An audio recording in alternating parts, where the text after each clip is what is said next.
Bienvenidos al curso de Fundamentos para el Control Comunitario, Manejo Clínico y Respuesta de los Servicios de Salud en Brotes y Emergencias Sanitarias por Dengue. Yo soy el doctor Yacid Miguel Sandoval Guevara, médico especialista en medicina intensiva, jefe del servicio de cardiología perioperatoria de INCOR y entrenador de los cursos de ultrasonido en soporte de vida WinFocus. En esta oportunidad nos toca esta disertación que es el manejo hemodinámico del paciente crítico con dengue y el rol del ultrasonido. ¿Cuál es el contenido? Los hallazgos ecográficos en pacientes con dengue, el diagnóstico multifocal en shock hipovolémico y el monitoreo focalizado a la hemodinámica. Fíjense que los objetivos de la presente sesión son describir el rol del ultrasonido para el diagnóstico de signos de fuga de plasma en pacientes con dengue, indicar el rol del monitoreo hemodinámico con ultrasonido del paciente con dengue. Entonces, ¿cuál es el rol del ultrasonido? Para muchos nos parecerá de repente un tema de pronto novedoso, pero hay mucha evidencia que ha surgido en estos últimos tiempos, ¿no? Donde los hallazgos del ultrasonido en el dengue incluye ¿qué aspectos? Fíjense, el engrosamiento de la pared de la vesícula biliar, líquido pericolecístico, ascitis que puede haber, aunque mínima, pero la puede haber, derrame pleural, derrame pericárdico, es decir, estamos hablando de policerositis, ascitis, derrame pleural, derrame pericárdico y hepatoesplenomegalia. Pero, ¿por qué es la utilidad o cuándo debemos hacer el correlato? Porque si nosotros encontramos engrosamiento de la vesícula biliar, ascitis y derrame pleural, que es lo más frecuente, estamos hablando cuando aproximadamente las plaquetas están por debajo de 80.000. Es decir, el hecho de encontrarlo con la ecografía podríamos indicar que ya tenemos un conteo de plaquetopenia por debajo de 80.000. Por tanto, la gravedad de la enfermedad, que generalmente se evalúa por las características clínicas y el recuento de plaquetas, también las podríamos inferir mediante la ecografía.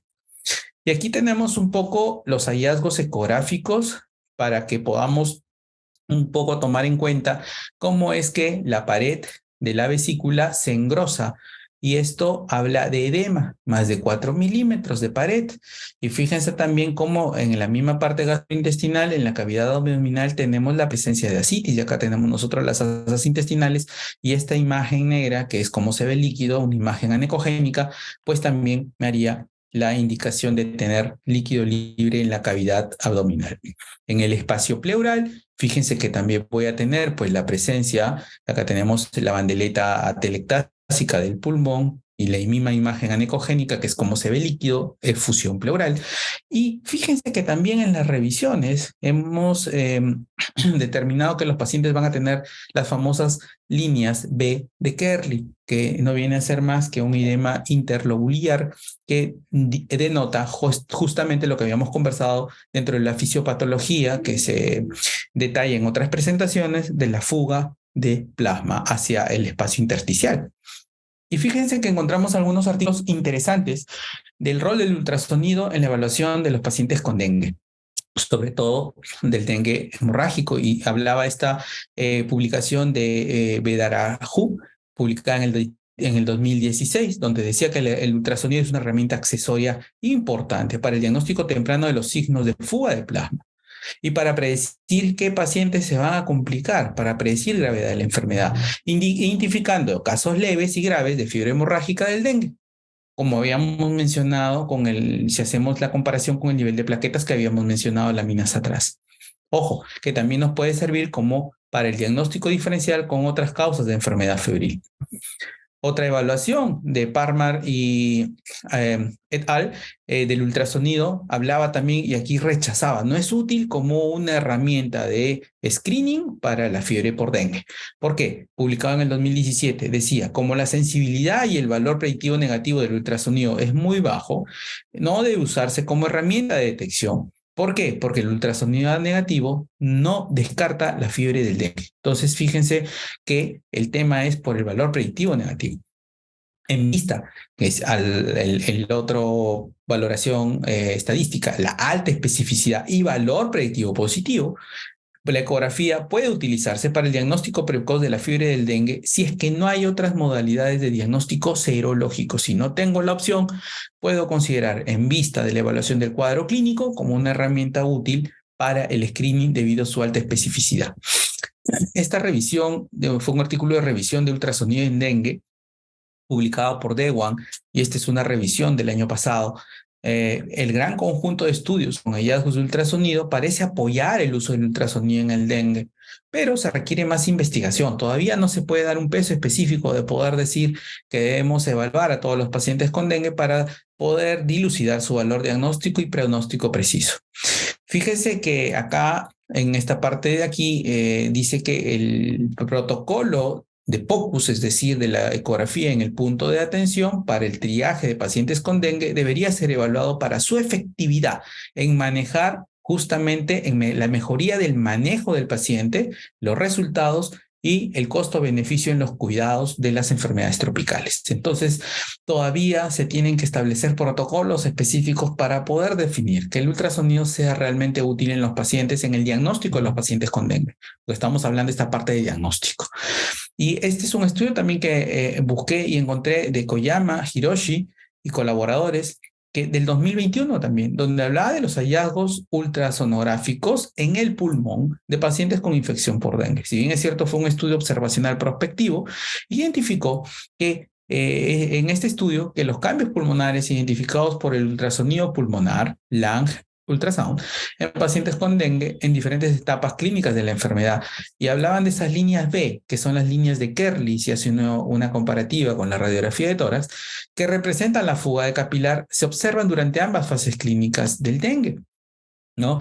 Entonces, pero no se puede concluir fehacientemente que sea de suma utilidad porque faltan estudios futuros que se deben centrar en la capacidad de los hallazgos del ultrasonido pulmonar para predecir la progresión a una fuga plasmática grave. Entonces, fíjense que todas estas revisiones que estamos conversando y que hemos dicho desde el inicio están enfocadas básicamente en la fisiopatología del dengue, que es la fuga capilar. Entonces, para poder distinguir y hallarla para poder darle una etiqueta a este paciente de dengue severo. Pero en líneas generales, el ultrasonido, ¿de qué nos sirve de utilidad en el paciente justamente con dengue? Porque podamos hacer un diagnóstico multifocal, no solamente circunscrito a la parte del abdomen, sino que también puedo ir a pulmón, a ver la parte cardíaca, y focalizado a la hemodinámica, como vamos a ver.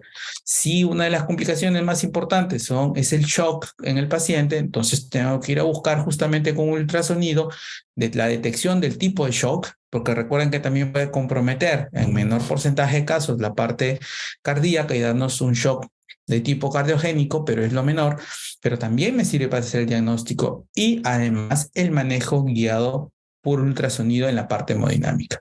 Entonces, el diagnóstico es multifocal porque no solamente voy a evaluar la parte del abdomen, como ustedes han visto, en búsqueda de la engrosamiento de la vesícula, de la pared vesicular o la búsqueda de la policerositis, sino me va a permitir evaluar el corazón, la vena cava inferior, la parte pleuropulmonar y la parte complementaria. ¿Por qué? Porque esto me va a garantizar justamente el monitoreo multimodal y poder dar un diagnóstico, eso se dice multifocal, que es una de las utilidades de la ecografía.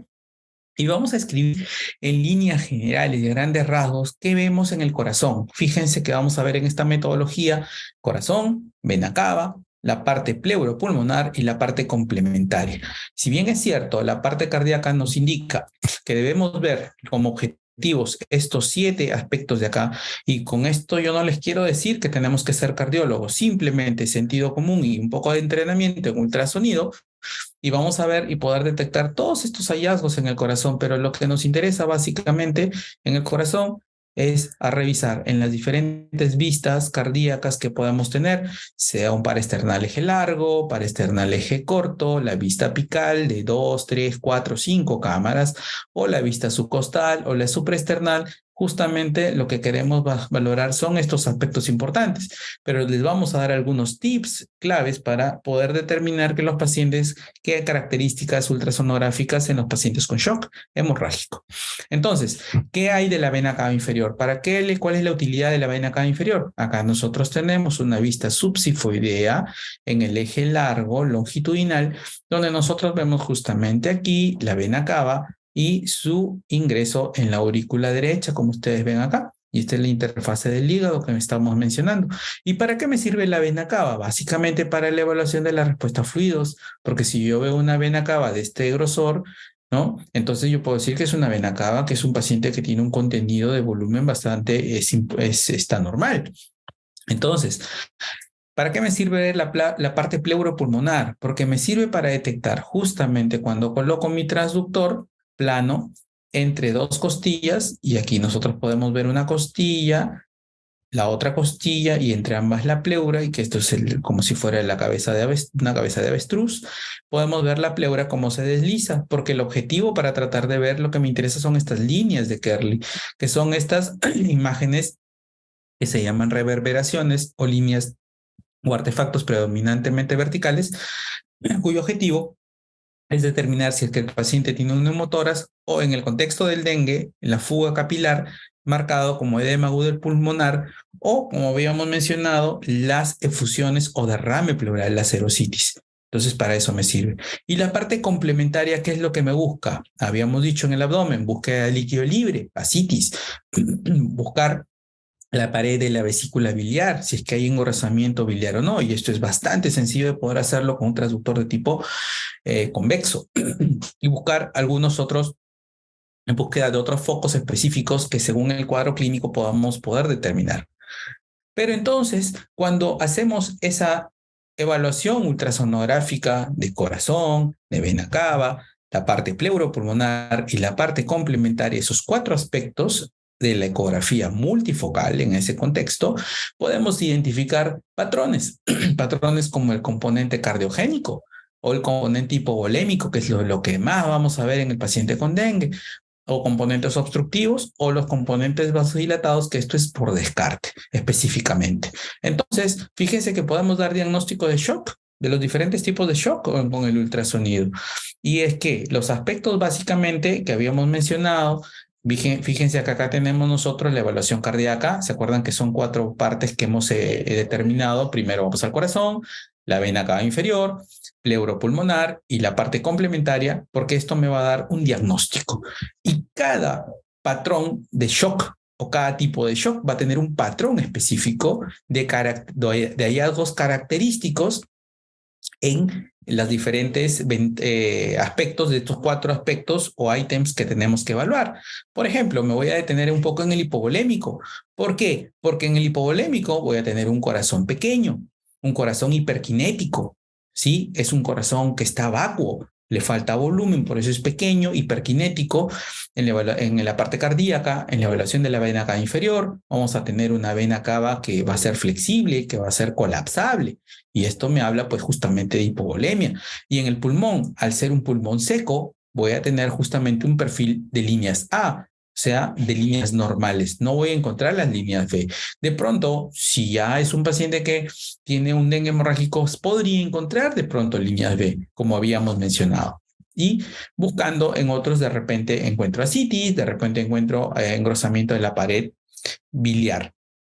Entonces, y los patrones obstructivos, que puede ser por taponamiento, embolia, lo pongo ahí para que ustedes puedan tener una referencia, pero básicamente lo que nosotros podemos describir, lo podemos mirar con el ecógrafo, y esa es la gran ventaja, donde un patrón de hipovolemia, como ustedes ven aquí, y vamos a relatar, es un corazón pequeño, hiperkinético, de cavidades chiquitas.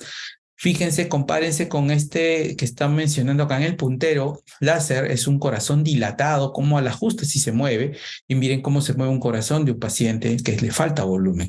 Miren la vena cava, en un paciente con un problema cardiogénico, con la vena cava no colapsa, es una vena cava que está dilatada.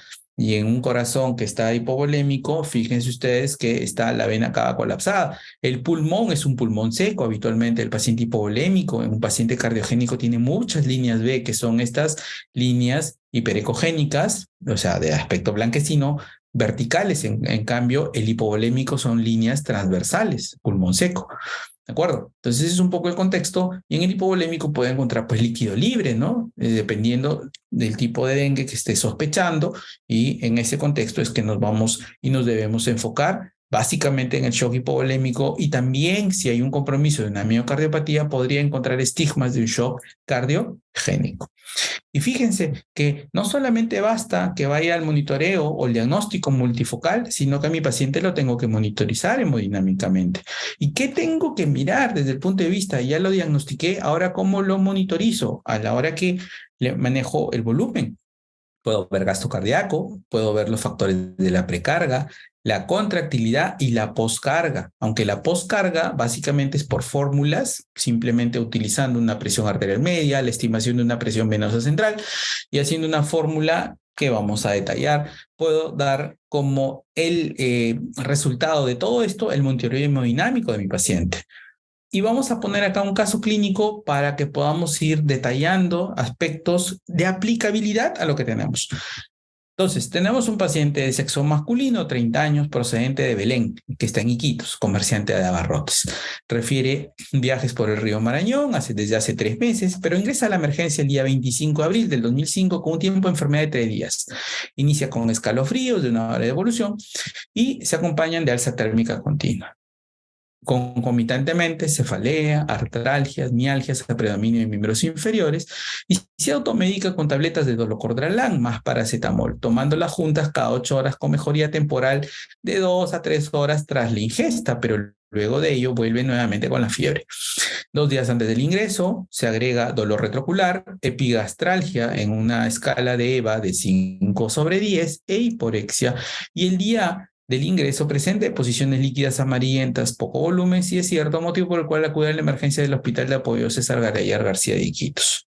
Miren que cuando llega a la sala de emergencia ya tenía gingivorragia espontánea, continuando con la diarrea y contabilizándose como un promedio hasta de 10 cámaras en total. Al examen físico tenemos nosotros que la presión arterial 85,65, temperatura 37,5, pulso 110, frecuencia respiratoria 22 por minuto, siendo el peso del paciente 54. Fíjense que tenía el apetito disminuido, la sed aumentada, el sueño aumentado, ¿no? Prueba de torniquete positivo, estaba quejumbroso. En el examen físico tenía una leve inyección conjuntival, encías con rasgos de sangre, dilatación y eritema de los conductos de Steno, no linfadenopatías, no edema, respiratorio cardiovascular semiológicamente normal, un abdomen blando, depresible con ruidos giroides presentes y leve dolor a la palpación profunda en el epigastrio, no visceromegalia, y el resto del examen no contributorio. Entonces, miren que en este caso clínico, que está bastante completo, lo que tenemos es un paciente que un dengue hemorrágico clínicamente, ¿de acuerdo? Pero que tiene un estigma de hipovolemia, al menos hasta no demostrar lo contrario. Es un paciente que probablemente ya está en shock. Entonces, ¿qué tenemos o cuál es el rol del ultrasonido en esta metodología? Habíamos dicho, primero, diagnóstico multifocal. ¿Qué tenemos que hacer? Vamos a la parte cardíaca, dependiendo de cómo querramos ver, porque recuerden que hay diferentes vistas para mirar el corazón con un transductor cardíaco, que son los que se denominan de fast array. Si no tenemos eso, podemos hacerlo con el mismo transductor convexo, que es con el que se hace abdomen. Fíjense con las vistas para external eje largo, para external eje corto, apical, con las diferentes cámaras, subsifoideo de repente. Pero ¿qué es lo que quiero ver aquí específicamente? Es mirar el corazón, básicamente. Acá tenemos una vista subsifoidea, acá tenemos el hígado que hace la ventana acústica. Y aquí fíjense cómo tenemos las 4 cámaras cardíacas. Las que se pega al hígado son las derechas, y fíjense cómo es un corazón que si yo pongo el puntero ahí, cómo los ventrículos se acercan al puntero. Acá están las aurículas, la válvula tricúspide de la mitral, y fíjense cómo el corazón está hiperkinético, está taquicárdico, pero es un corazón pequeño. Acá hemos rotado el transductor y tenemos como un eje corto. Y si pongo ahí el puntero, fíjense cómo los músculos papilares del ventrículo se acercan y lo tocan. y eso es el signo del kissing wall o el beso de las paredes. ¿Por qué? Porque es un corazón que está con cavidades pequeñas porque está seco, le falta volumen. Entonces, con eso al ojo puedo decir, básicamente como una estimación cualitativa, que es un paciente que está con estigmas de un ventrículo o de un corazón hiperkinético típico del paciente hipovolémico. Vamos a la vena cava. Para la vena cava hacemos o utilizamos el transductor convexo y vamos a hacer un corte longitudinal a nivel del epigastrio, tomando como referencia la vena cava en su entrada a la aurícula derecha. ¿Y qué estigmas encontramos en nuestro paciente? Fíjense, acá está el hígado, ¿de acuerdo? Acá tenemos la vena cava y acá está la aurícula derecha. La vena cava inferior que llega a la desembocadura de la aurícula derecha y vemos cómo la vena cava está colapsada. Fíjense, lo negro que está acá, que es la imagen anecogénica, es la sangre. Y fíjense cómo la cava se colapsa. Y este colapso de la cava, sumado a lo que ya tengo del corazón hiperkinético con cavidades pequeñas, puedo inferir que a este paciente le falta volumen. Ese es un poco el contexto de interpretación. Y en la parte pleuropulmonar, pues voy a encontrar cuando coloco el transductor lineal de manera longitudinal y que tome las costillas, tanto la que está superior como la inferior, veo la pleura, miro la pleura, cómo desliza la pleura parietal sobre la visceral y puedo determinar si existen algunas líneas B y si subo un poquito más, como ustedes ven acá en la imagen, hacia la línea axilar posterior, puedo determinar justamente la presencia de efusión pleural. Y en este paciente hicimos el recorrido. Fíjense los puntos número 1, anterior, anterior superior derecho, anterior superior izquierdo. Tenemos acá la costilla, la otra costilla y la pleura entre las dos. En el lado derecho, líneas B. Lado izquierdo, líneas B, pero la pleura desliza. Entonces, bajo al punto número 2, que es la parte inferoanterior, ¿de acuerdo? Derecho, pleura que desliza, líneas B, pleura que desliza, líneas B. Paso un poco al área 3, que ya estoy hablando hacia la línea axilar anterior. Fíjense, ya entro y veo también líneas B, lado derecho, líneas B, lado izquierdo, y voy hacia la parte posterior y encuentro líneas B nuevamente en el lado derecho, líneas B, estas como colas de cometa, si se dan cuenta, ¿sí? Esas son líneas B, que son las líneas de Kerley, el equivalente a en la radiografía, pero no encuentro efusión pleural. Entonces, por lo tanto, ¿qué puedo inferir aquí? Es un paciente que hasta ahorita tiene estigmas de un shock hipovolémico, ¿de acuerdo?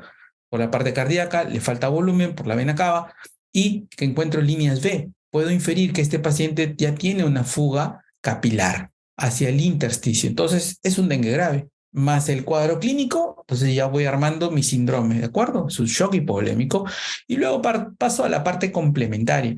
Y en la parte complementaria, pues iré a evaluar justamente las ventanas de abdominales, que es lo que nos interesa. Pueden utilizar el protocolo FAST, que es la ventana periepática, periesplénica, suprapúbica, en búsqueda de líquido libre. Y fíjense que aquí en el espacio, en esta imagen número 1, es el espacio de Morrison, busco la ventana hepatorrenal, encuentro el líquido libre. Líquido siempre se manifiesta como una imagen anecogénica o negra. Líquido libre en el espacio de Morrison. Voy en la ventana número 3, como ven acá ustedes, es el vaso, el riñón, y encuentro líquido libre periesplénico. Y la otra, voy hacia el espacio suprapúbico y encuentro acá la sonda Foley dentro de la vejiga, pero encuentro líquido libre. O sea, este es una ecografía positiva para ascitis. De repente me faltó evaluar la vesícula, ¿no? Que ese es el otro concepto que habíamos mencionado, pero por lo menos ya tengo que clínicamente y con ecografía es el estigma de un paciente con un shock hipovolémico porque tiene todas las características en la parte cardíaca, en la vena cava inferior, en el pulmón y otros que me dan un patrón de tipo hipovolémico con el ultrasonido. Entonces ya diagnostiqué qué tipo de shock tiene mi paciente. Es un shock hipovolémico. ¿Qué tengo que hacer ahora? El monitoreo hemodinámico. Entonces quiero ver cuánto de gasto cardíaco tiene, cómo está la precarga, la contractilidad y la poscarga para ver si es que este paciente me va a estar respondedor o no a fluidos. Por tanto, el gasto cardíaco, ¿cómo se determina? Fíjense que ya esto implica no solamente un nivel cuantitativo de solamente al ojo por ciento, como decimos, sino también implica el hecho de ir a mediciones.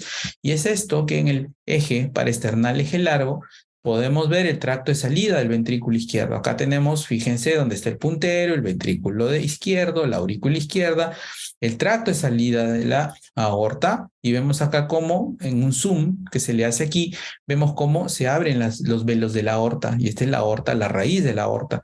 Y cómo es que lo que nos interesa es medir el diámetro del tracto de salida del ventrículo izquierdo, ¿de acuerdo? Y midiendo ese diámetro, y cuando nosotros le colocamos el índice de el integral de velocidad-tiempo con el Doppler pulsado a nivel en una vista apical de 5 cámaras, fíjense, podemos medir con el Doppler pulsado y hacemos el trazado. Y si aplicamos esta fórmula, muchos de los equipos tienen ya el software determinado, puedo determinar el volumen sistólico. Y si ustedes recuerdan que por la parte fisiológica, ¿a qué es igual el gasto cardíaco? Al volumen sistólico por la frecuencia cardíaca, puedo determinar el gasto cardíaco, ¿cierto? Entonces, lo que yo medí, el tracto de salida, reemplazo los valores por la constante 0,785 y por la integral de tiempo-velocidad, encuentro un volumen sistólico de 23, que es un volumen bajo. Y si esto lo multiplico por la frecuencia cardíaca, tengo el gasto. Entonces es un gasto de 2,6, es un gasto bajo. Pero vamos a la precarga entonces. La precarga, ¿cómo la evalúo? Pues la evalúo, fíjense ustedes, viendo la cava, viendo el corazón, ¿de acuerdo? Y viendo el pulmón. Fíjense cómo lo que me daba el diagnóstico, como esas ventanas ecográficas que me daban el diagnóstico, ahora las voy a utilizar, pero para valorar la precarga del paciente. Entonces, ¿qué tenemos con nuestro paciente? Este señor joven de 30 años que venía de Iquitos. Fíjense, tenemos una vena cava, media con tendencia al colapso, un corazón completamente hiperdinámico en la vista subsifoidea, que tiene el famoso signo del kissing wall. Si yo pongo el puntero, miren cómo son dos labios que se acercan y como si se estuvieran besando, y ese es un corazón seco. Y en el pulmón encuentro algunas líneas B. Entonces yo digo a este paciente, ¿qué es lo que le falta? En la precarga le falta volumen. ¿Se acuerdan que tenía un volumen sistólico disminuido? Con esto estoy confirmando que es un paciente al que tengo que administrarle fluidos. Voy a la contractilidad. La contractilidad significa cuánto es la fracción de eyección, la famosa FEBI, ¿sí? Entonces, ¿esto cómo se puede determinar? De diferentes formas. Puede ser la fracción de aportamiento, la medición de la excursión del anillo mitral, o el cambio del área de fracción del cambio de área, pero básicamente aquí fíjense que necesitamos nuevamente, esto es cualitativo. Si yo pongo mi puntero ahí, como habíamos dicho, un eje paraesternal, eje corto, acá tenemos el ventrículo que se ha cortado de manera transversal, vemos el músculo papilar anterior y posterior, fíjense cómo se acercan. Yo acá puedo decir, este paciente es un ventrículo hiperdinámico, y si yo encuentro un paciente hiperdinámico, tengo una fracción de eyección de 70%. O sea, este funcionamiento del corazón, la FEBI, la fracción de eyección del ventrículo izquierdo, está normal con este paciente, ¿de acuerdo? Y que le falta volumen, aparte porque es un paciente joven. Y la poscarga, fíjense, la poscarga sí no es evaluable por ecografía, ¿de acuerdo? En la cual voy a tener mediciones indirectas, donde tenemos que ver la resistencia vascular sistémica, que es básicamente la presión arterial media menos la presión venosa central por 80 entre el gasto cardíaco, ¿de acuerdo? Entonces, el factor 80 convierte en la presión y volumen adinas. Esto básicamente se viene del resumen de poder aplicar las fórmulas, pero si no tengo la presión venosa central porque el paciente no toca con un catéter, puedo estimarlo a través de viendo la vena cava. Entonces, miren de cuánta utilidad es la ecografía, no solamente para poder determinar lo que estamos indicando, sino también para ver predictores de respuesta a volumen. Entonces acá encontramos que aplicando esta fórmula, encontramos que nuestra resistencia está en 2000. ¿Qué significa una resistencia en 2000? Significa que este paciente está haciendo una gran vasoconstricción. Lo normal es hasta 1200. Entonces, ¿Cuál es el patrón hemodinámico de este paciente? Vamos a verlo ahorita, pero el diagnóstico multifocal, haciendo las vistas y recordándoles nuevamente la cardíaca, la vena cava inferior, la parte pleuropulmonar y la parte de complemento, el diagnóstico dengue hemorrágico por la parte clínica y shock hipovolémico, porque tiene un patrón de shock. Esto es lo que tenemos que recordar. Y en el monitoreo hemodinámico que hacemos con el paciente, ¿cómo está nuestro gasto cardíaco? 2.6 litros por minuto.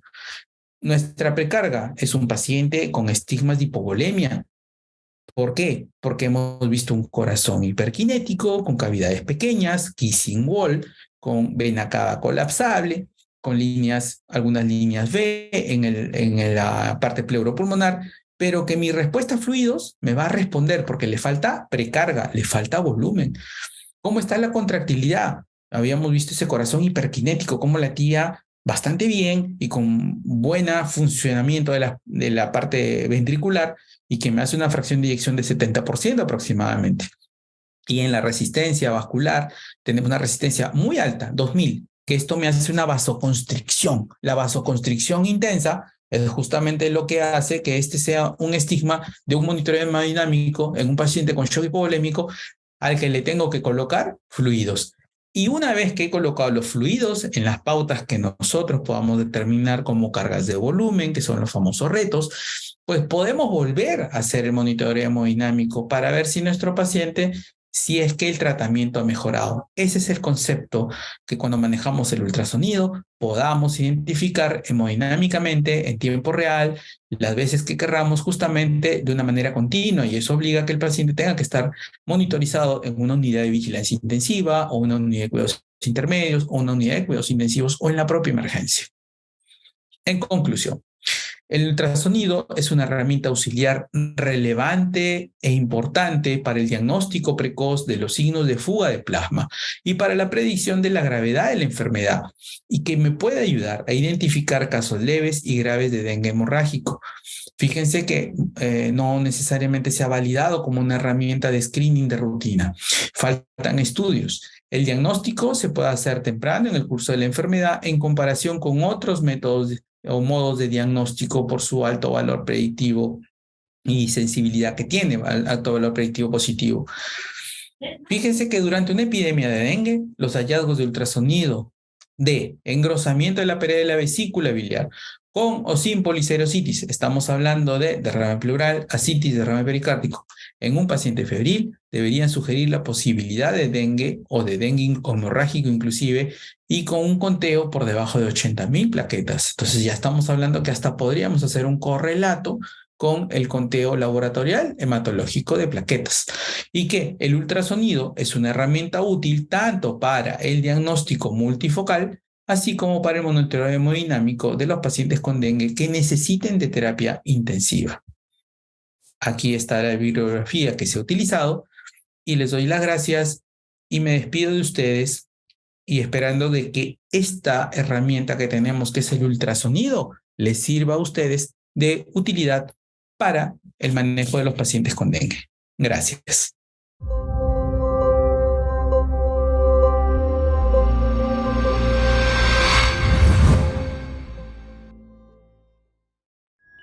Bicentenario del Perú 2024. Gobierno del Perú.